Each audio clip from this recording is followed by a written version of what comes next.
Bienvenue dans Au cœur de l'info sur France 24. Il est 19 h à Paris. À la une de l'actualité, Emmanuel Macron qui a apporté son soutien total en Conseil des ministres à la démarche de François Bayrou.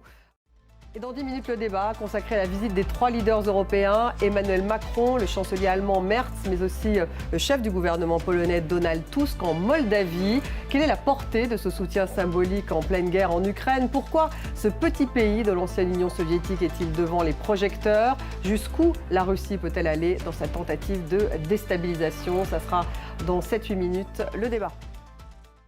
Politique française pour démarrer, Emmanuel Macron qui apporte donc, je cite, son soutien total, il l'a dit en Conseil des ministres, à la démarche de François Bayrou de solliciter un vote de confiance à l'Assemblée le 8 septembre prochain. Donald Trump avait brandi la menace de droits de douane de 50% sur l'Inde pour sanctionner le pays de ses achats de pétrole russe. Eh bien, le président américain vient de mettre à exécution ces 50% aujourd'hui. Les droits de douane passent donc pour l'Inde de 25 à 50%. Et les entrepreneurs indiens sont bien sûr inquiets puisque les États-Unis sont le principal débouché de leurs produits. Juliette Lafont.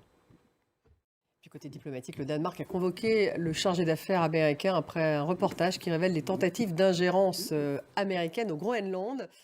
Et puis une bonne nouvelle dans la lutte contre le sida, ce nouveau traitement, un traitement préventif contre le virus qui vient d'obtenir le feu vert par la Commission européenne. Il va donc pouvoir être commercialisé en Europe. Il s'agit du traitement préventif du laboratoire américain Gilead contre le virus de sida, un médicament rétroviral qui est efficace à 99,9%. Il pourrait, vous allez le voir, changer la donne finalement en matière de lutte contre le VIH, même s'il reste très cher. Rebecca Martin. Merci d'avoir suivi. Dans quelques minutes, le débat il est consacré à cette visite des 3 leaders européens, Emmanuel Macron, le chancelier Merz ou encore le chef du gouvernement polonais Tusk en Moldavie.